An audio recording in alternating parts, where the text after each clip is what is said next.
Yo soy Marcos Ramírez Vargas, soy origen maya jacalteco, guatemalteco por supuesto.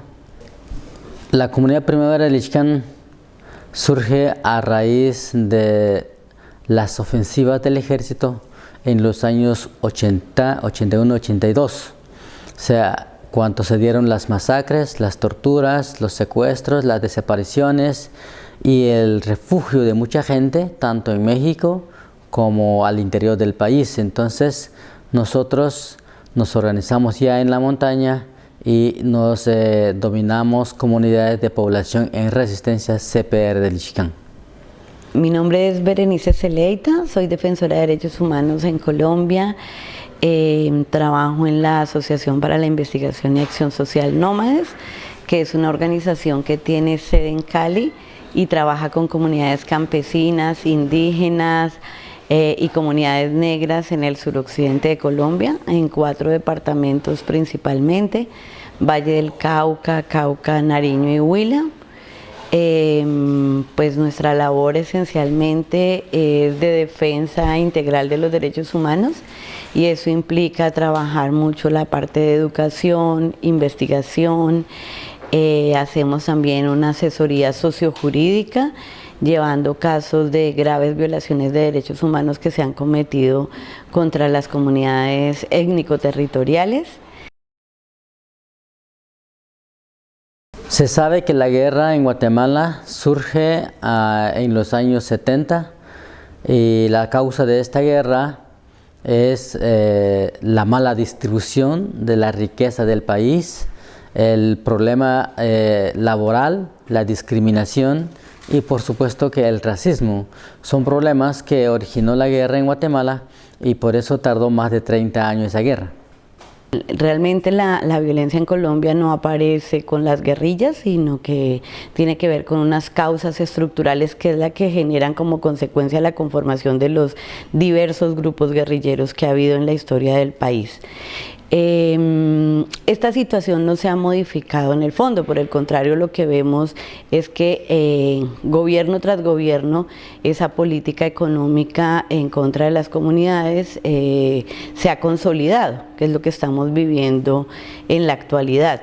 Desafortunadamente ese modelo económico ha estado acompañado de un modelo de seguridad a sangre y fuego, violento, que ha generado éxodos masivos, que ha generado pues un universo de víctimas muy grande. Se habla de 350.000 víctimas, casos que están en la absoluta impunidad.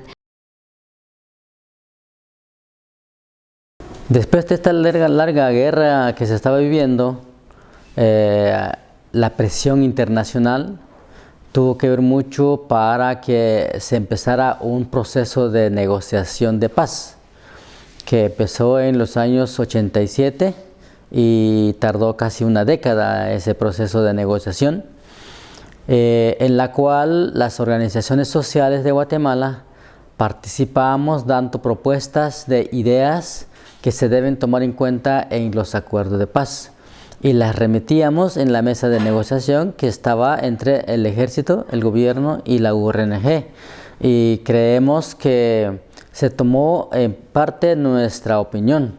Ciertamente no se tomó el 100%, porque bueno, también sabemos que hay otros intereses, pero estamos satisfechos de haber participado en ese proceso a través de la Asamblea de la Sociedad Civil de Guatemala. Hay elementos importantes que hay que tener en cuenta, y es que efectivamente este acuerdo es con una de las guerrillas, que falta participación de la sociedad civil, falta participación de las comunidades, pueblos, sectores que históricamente han sido víctimas de la violencia en el país, y obviamente también pues la participación de las otras insurgencias. Ya sabemos que hay una fase pública con el Ejército de Liberación Nacional que se está desarrollando en Quito, Ecuador, y que posiblemente vaya a haber una negociación con el Ejército Popular de Liberación EPL. Sin embargo, hay un elemento que las organizaciones y los sectores sociales en Colombia han venido demandando, y es que esta paz tiene que ser una paz en la que se incluyan a las víctimas, en las que los sectores que han sido afectados por la violencia puedan participar, y esa participación en este momento es reducida. Lógicamente podemos decir que una guerra se desarrolla entre dos partes, en este caso la guerrilla y el ejército. Pero el ejército estaba alimentado a través del gobierno y las empresas o empresarios de Guatemala. Y la guerrilla pues sencillamente se sostenía con las bases que tenían en la población guatemalteca. Pues bueno, las partes se sentaron a negociar varios acuerdos. Y como sociedad civil nosotros propusimos también varios acuerdos que se deberían tomar en cuenta. Uno de ellos, y fue el primero que se firmó, es el Acuerdo Global sobre Derechos Humanos. Es un acuerdo importante porque tiene que ver precisamente para que se frene todas estas violaciones que estábamos sufriendo. Es decir, si no teníamos libertad, es una violación a derechos humanos. Si no teníamos alimentación, es una violación a derechos humanos. Si no tenemos vivienda, también es una violación. O sea, todo, educación, salud, seguridad y todo lo demás, si no hay en un ciudadano y no digamos una población, es una violación a derechos humanos. Y es deber del Estado de dar eso, garantizar eso a la población. Pero como no había, y entonces se propuso de que debe haber un acuerdo que debe garantizar que no se debe seguir violando esos derechos de los ciudadanos guatemaltecos, pero también tomando en cuenta que fue una de las causas importantes el por qué surgió la guerra, ¿verdad? Y entonces por eso se firmó el Acuerdo Global de Derechos Humanos. Al firmar este acuerdo se establecen algunas cosas, y una de las cosas que se estableció es decir que en Guatemala se instalara una comisión de esclarecimiento histórico a través de entidades internacionales, y por eso en Guatemala se instaló lo que le llamamos la Comisión de Esclarecimiento Histórico, que hizo un análisis, un estudio, el por qué se dio la guerra, quiénes fueron los más culpables y quiénes fueron más afectados.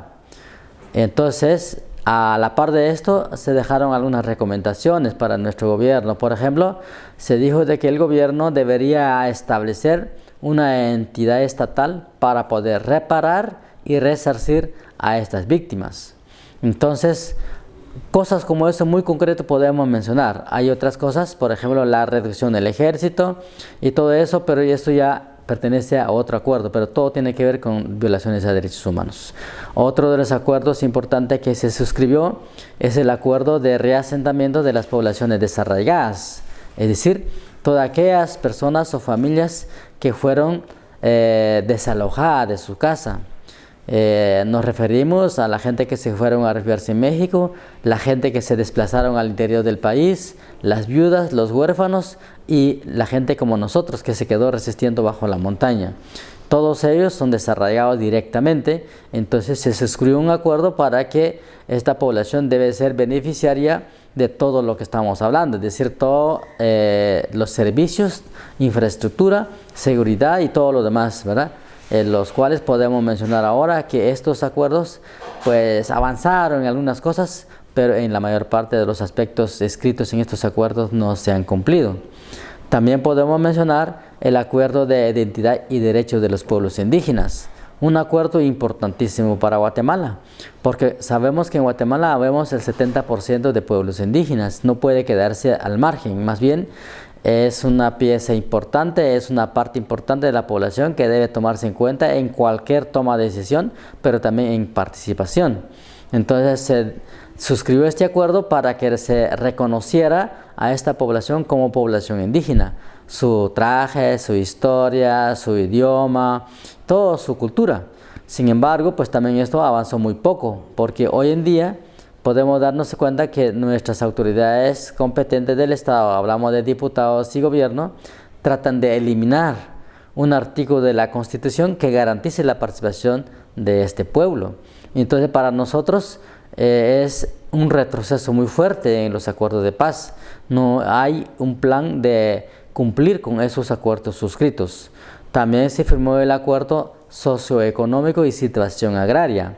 Este acuerdo también es un acuerdo importante para toda la sociedad guatemalteca, porque tanto campesinos, pobres, indígenas, pues necesitamos de sobrevivir, necesitamos un terreno donde trabajar, necesitamos proyectos productivos para poder tener o garantizar una vida digna, el cual también no se ha podido cumplir de parte del gobierno de Guatemala. Entonces podríamos decir que son algunos desafíos que estamos enfrentando en estos momentos.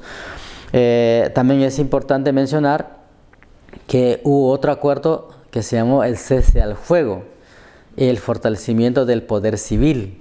¿Eso qué quiere decir? Quiere decir de que debe disminuirse la cantidad de elementos del ejército, debe disminuir la cantidad de zonas militares que existen en Guatemala, los destacamentos, y debe disminuirse en presupuesto para garantizar más presupuesto a estas organizaciones que estábamos hablando, a educación, salud y otras cosas para garantizar lo que quedó suscrito en los acuerdos. Sin embargo, nos damos cuenta ahora, es todo al contrario. En Guatemala se está remilitarizando nuevamente el país, pero no para defender, no para cuidar a la población, sino más bien para garantizar la vida, el trabajo de las empresas transnacionales que ahora están construyendo las represas hidroeléctricas, mineras, petroleras, Palma y otros. Entonces, incluyendo allí, pues bueno, el tema del narco, que todos sabemos, ¿verdad? Está protegido, vinculado e incide en todos estos procesos que estamos viviendo en Guatemala, pero más con nuestros gobiernos, con nuestras autoridades competentes. Entonces, esas son situaciones muy difíciles. Entonces, podemos decir en general que los acuerdos de paz tienen contenido muy importante, pero no se están cumpliendo a cabalidad. Lo que entendemos que se firmó en La Habana fueron 6 puntos. El primer punto es de tierras, el segundo punto de participación política, otro que tiene que ver con cultivos ilícitos, otro que tiene que ver con víctimas y ya pues el desarme y la implementación.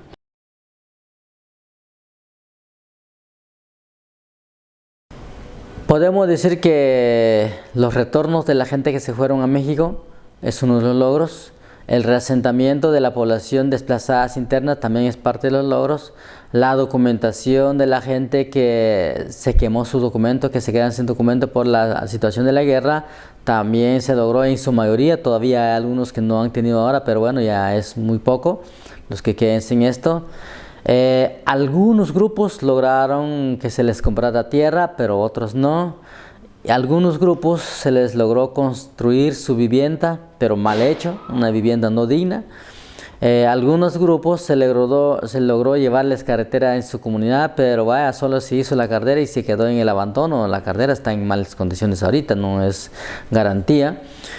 Podemos decir de que el tema de la justicia empieza a ejecutar, a investigar los que tuvieron que ver en lo pasado, pero solo empieza. No hay todavía juicio, no hay resultados positivos, no sabemos cuánto tiempo nos puede llevar.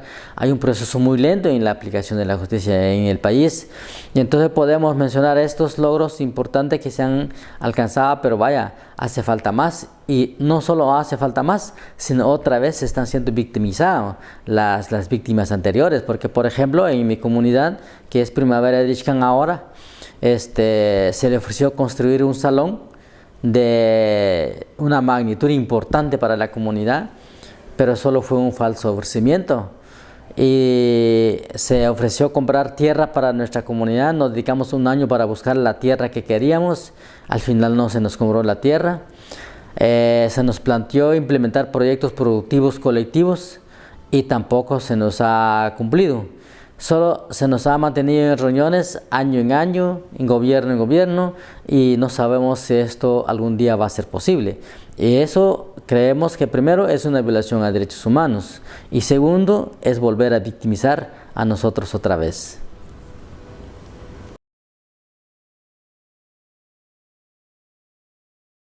Podemos decir que lo que yo les mencionaba, la compra de tierra a otros grupos, porque en eso del acuerdo socioeconómico y situación agraria quedó bien clarito que el gobierno debe garantizar la seguridad de la tenencia de la tierra de las familias, no solo de los desarraigados, sino todos los grupos campesinos, indígenas de Guatemala debe garantizar su seguridad de tenencia de tierra. Quiere decir, se debe titular la tierra a nombre de cada uno, aparte de darlo, porque si se va a titular, que si ya tiene, pero si se habla de titulación y no la tiene, ¿qué se va a titular? ¿Verdad? Entonces primero hay que dotarle tierra y luego hay que titular, hay que garantizar que esa tierra pertenezca a la gente necesitada, cosa que no se ha hecho.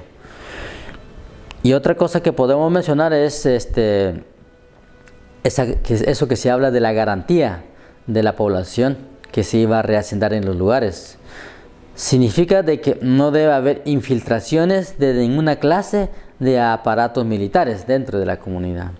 Pero si nos damos cuenta ahorita, pues bueno, hay aumento de tropas, hay reactivación de zonas militares, de destacamentos militares, infiltración de tropas militares en las comunidades, de un sinfín de operaciones en contra de las comunidades, y ahora se empieza a dar nuevamente el desalojo de grupos de comunidades, porque donde se piensa construir una represa, tienen que sacar la gente de allí y mandarlo a cualquier lado. Y si no salen, son amenazados, son perseguidos, o son encarcelados o asesinados. O sea, estamos llegando a un extremo tal vez peor que en el tiempo del 80-82. Entonces por eso hablamos de que esa parte de la garantía no existe en este momento. ¿Y de quién es esa voluntad? Prácticamente de nuestro gobierno y del ejército, ¿verdad? Y eso de la que no hay proyectos productivos que garantice la sobrevivencia de las familias, pues también es culpable del gobierno y pues bueno, todas las entidades del Estado. Y también podemos hablar de la falta de educación, la falta de salud, que casi todos los meses hay manifestaciones por eso, porque hace falta, no hay medicamentos, no hay médicos y no digamos hospitales. Y los acuerdos hablan de que se debe garantizar todo eso para que la población pueda decir estamos en paz, ya vivimos bien, pero en este momento no hay. Y entonces es más, ahora lo que hay es temor. Y por eso hay familias que retornaron de México para Guatemala, se volvieron a regresarse a México por ese mismo temor. Hay gente que de repente ahora se volvieron a reasentar, pero otra vez se están desplazando a otras partes del país por esa misma situación. Entonces no hay garantía de estar en Guatemala.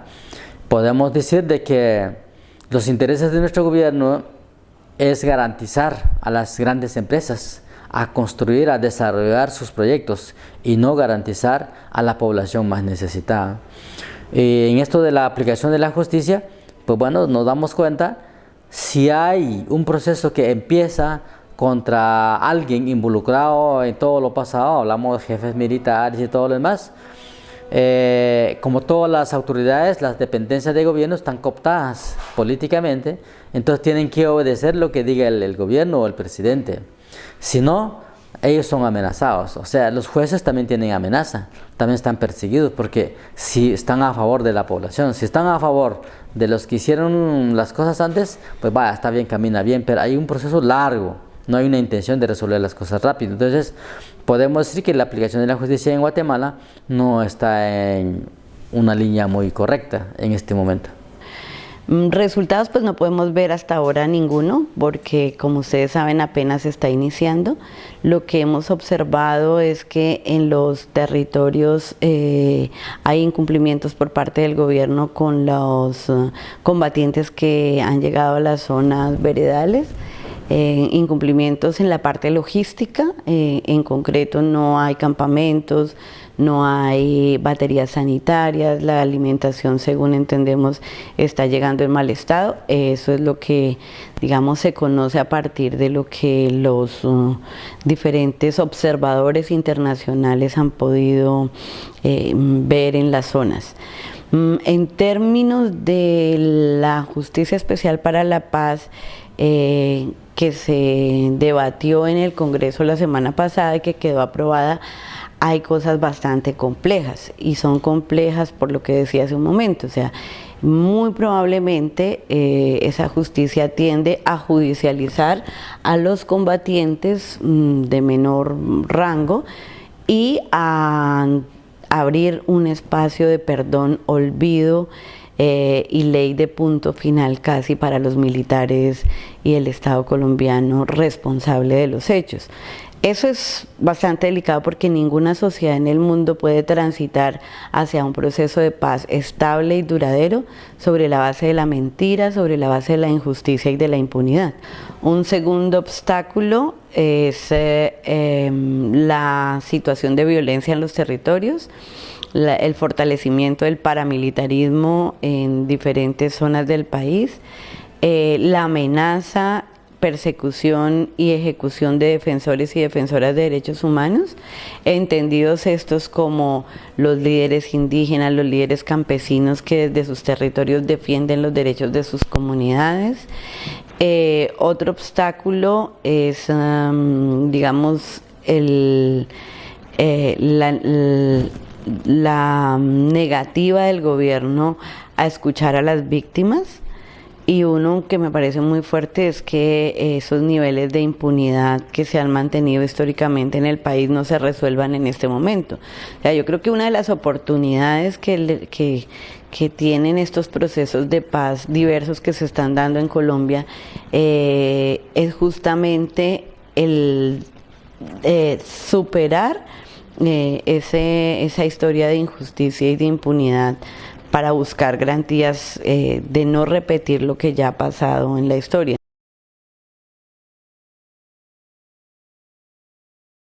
En términos de lo que no se debe repetir es que se prolonguen 20 años y no haya una observación, digamos, sistemática por partes al cumplimiento del acuerdo.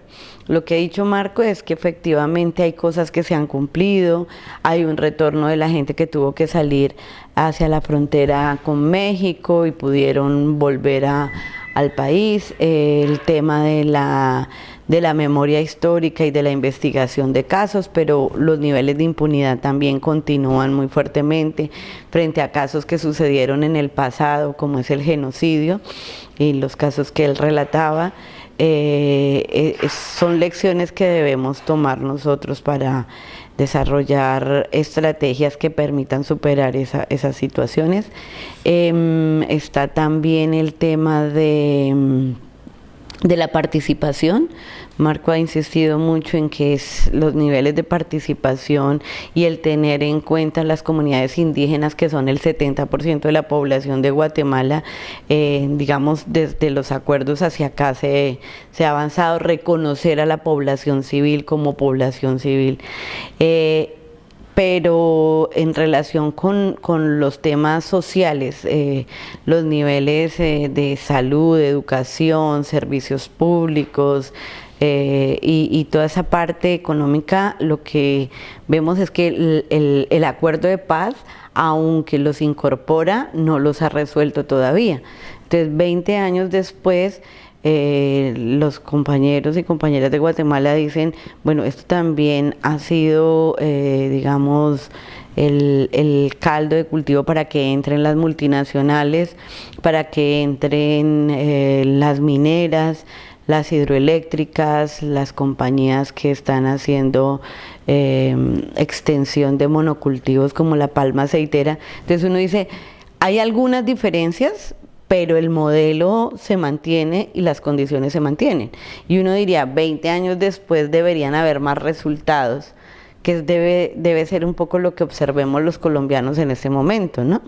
Que hay que buscar rutas de observación internacional que permitan exigirle al gobierno un cronograma de trabajo en el cual se pueda observar que hay voluntad política y hay cumplimiento.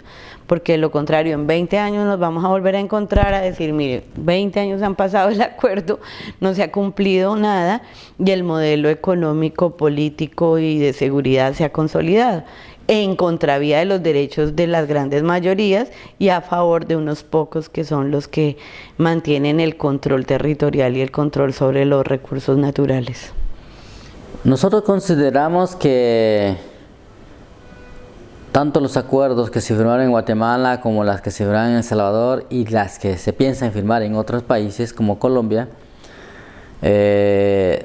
deben ser firmados primero pues recogiendo las necesidades primordiales de la población, por un lado, pero por otro lado,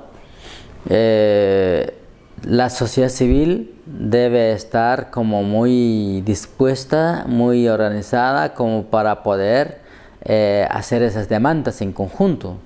Si la población está dividida como estamos nosotros en Guatemala, en algunos momentos es muy difícil, digamos, pelear, reclamar o hacer que se cumplan esos compromisos.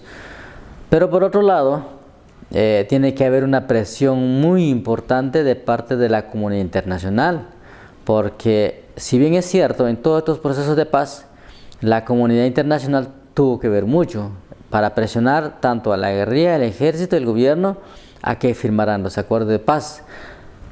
Entre comillas, se supone que para que no haya más muertos, pero no es cierto, porque la intención aquí es presionar a que termine la guerrilla para que las empresas transnacionales puedan ir a invertir y seguir con esto que estamos hablando de la amenaza, muertos, encarcelamiento y todo eso, ¿eh? Entonces no es cierto que para que ya no haya más muertos, más bien es para permitir a otros grupos que sigan matando. Entonces yo hablaba en una reunión con unos grupos allá en el Ixcán, cuando decía, miren, vamos a organizarnos, vamos a luchar para que no hayan más muertos. No queremos que vengan a desalojarnos de nuestras comunidades, no queremos que se construya esta represa, se estaba refiriendo a la represa Xalala, y entonces nos vamos a organizar para defender este territorio. Entonces yo les decía con ellos, si no quieren más muertos, no hay que oponerse, pero con el hecho que se organicen y no dejen de que se haga este proyecto, es que alguien va a tener que dar su vida por eso, porque los empresarios y nuestros gobiernos y principalmente el ejército no va a dejar que esas cosas se hagan como nosotros queremos, sino van a tratar de perseguir y matar a alguien para que nos intimidan. Entonces yo decía, poner en la cabeza que ya no va a haber más muertos es mentira, porque si estamos enfrentando a un monstruo que viene adelante, tiene que haber muerto por medio, ¿verdad? Entonces eso es lo que tenemos que tener claridad, ¿verdad? Si nos organizamos, defendemos nuestra vida, defendemos el territorio, es que bueno, vamos a tener que luchar y si es posible dar nuestra vida por eso, ¿verdad?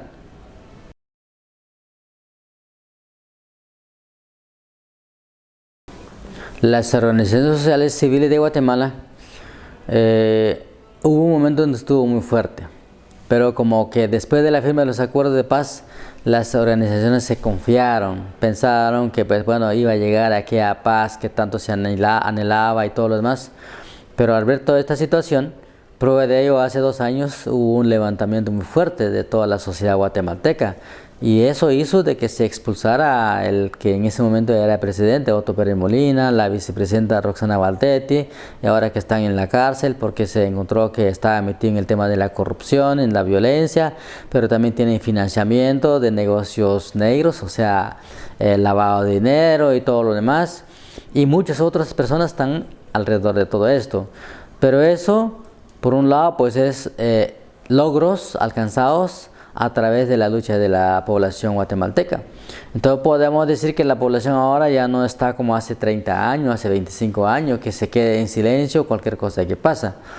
Por supuesto que también como guatemaltecos y pobres indígenas somos muy sensibles, somos muy fáciles en que seamos cooptados. Entonces el gobierno, sus entidades y las empresas compran la voluntad de la población o de los líderes comunitarios, y entonces hay parte de la población que también apoya esas iniciativas que nos lleven al mal. Pero sin embargo yo pienso que hay una buena parte o la mayor parte de la población guatemalteca queremos que haya un cambio, pero un cambio profundo, no un cambio superficial, ¿verdad? Incluso habemos grupos que hablamos que debe haber un cambio estructural, porque si no hay un cambio estructural en el Estado, en el país, entonces vamos a seguir viviendo esta situación unos cuantos siglos más. Pero vaya, para llegar a hacer un cambio estructural necesitamos tener una buena organización, tenemos que llegar a un entendido, por lo menos la mayor parte de la población, Pero si también estamos divididos cada quien por sus intereses, eso nos debilita muchas veces, ¿verdad? Entonces, pero yo puedo decir de que la sociedad se está dando cuenta de esta situación y se está organizando. Por ejemplo, en la ciudad de Guatemala hay una organización que ahora se llama Asamblea Popular de la Sociedad Civil, en la cual está integrada por varias organizaciones sociales, y ahí se discuten, se analizan toda esta situación y se planifican acciones frente a, y por eso se están dando grandes movilizaciones. En el Ixán específicamente donde yo vivo, igual, antes cada organización por su lado, pero hoy tenemos un equipo que coordina todo lo que es el movimiento de las organizaciones sociales para poder demostrar fuerza, o para poder decir que estamos organizados y no vamos a permitir que pase cualquier cosa como lo anterior.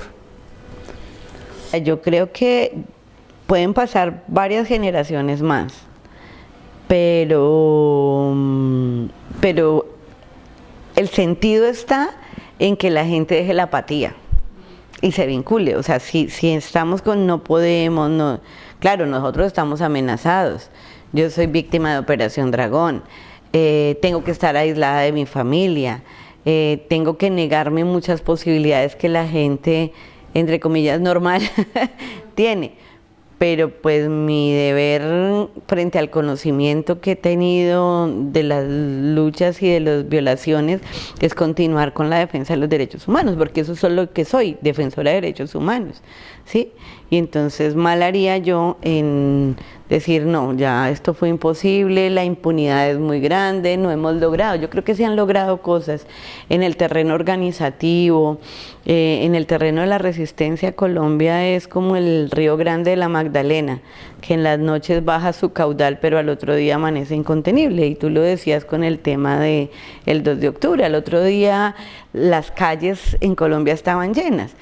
Ahora, el tema del miedo, el tema de la imposición del terror, pues ha limitado mucho la participación, y es natural que las comunidades que han vivido bombardeos, que han vivido violencia, que han vivido más, tengan miedo de participar, pero justamente la garantía está en buscar formas de que todos y todas, generaciones pasadas, porque es que somos cuántas generaciones, nuestros abuelos vivieron la guerra, nuestros papás vivieron la guerra, nosotros vivimos la guerra, nuestros hijos viven la guerra.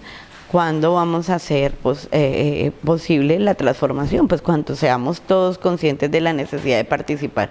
Por eso lo del gran diálogo nacional y lo de la participación es tan importante, es fundamental. Sí.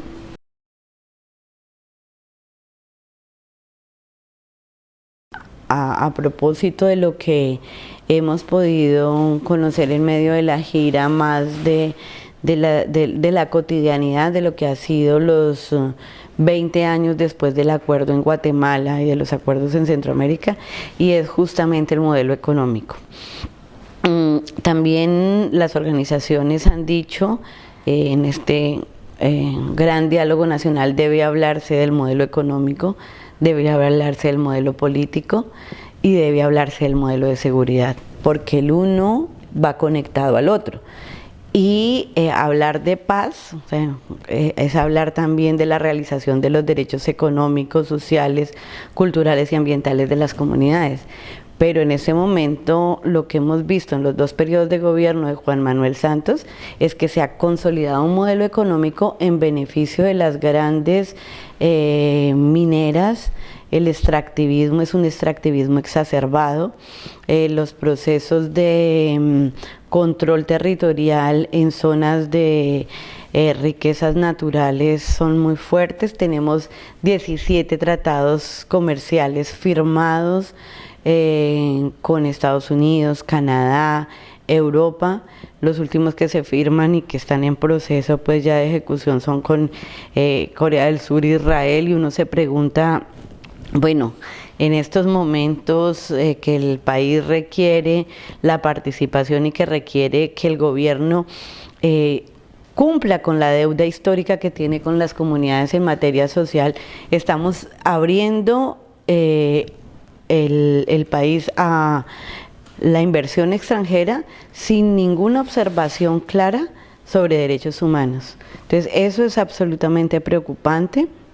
El modelo económico que provocó el conflicto continúa, está más consolidado y vemos que los beneficios no se invierten en las comunidades.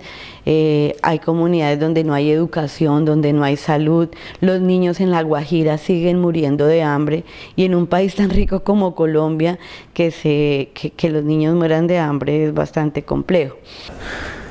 Hablábamos el día de ayer con el ministro de Exteriores de aquí de Francia. Con este señor hablábamos de que si la sociedad, si las organizaciones, las comunidades, las familias y las personas no tienen todo lo que mencionamos, es decir, tierra para trabajar, vivienda para vivir, agua potable, luz, carreteras, salud, educación y todo lo necesario que concierne la vida, si no tienen, no podemos hablar de la paz. No hay paz, porque hace falta algo.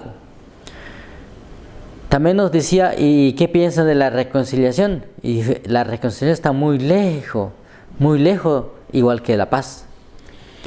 Porque ¿cómo vamos a pedir o cómo vamos a hablar de la reconciliación si nosotros no provocamos problemas? Sencillamente lo único que queremos es que se nos garantice ese derecho, que es derecho de todo cualquier ciudadano. Y entonces la reconciliación va hacia las partes que entran en una guerra, en este caso la guerrilla y el ejército, y con el hecho que firman la paz es que están reconciliados. Ahora, la población no puede decir vamos a entrar en una reconciliación, porque la población no provocó, no mató, no asesinó, no persiguió, no amenazó, sino más bien en este caso es el ejército del gobierno, incluyendo los empresarios y las empresas, sí deben pedir perdón. Deben pedir perdón a la población porque son ellos los que están haciendo los daños. Yo les ponía muy claramente el ejemplo. En mi caso yo no puedo decir, miren, perdóname porque les hice daño, cuanto a mí me mataron 19 familiares en una masacre.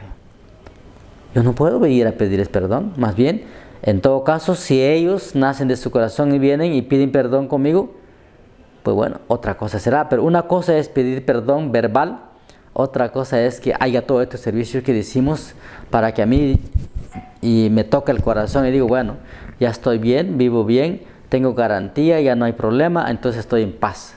Pero si siguen los problemas, no podemos hablar de paz ni de reconciliación.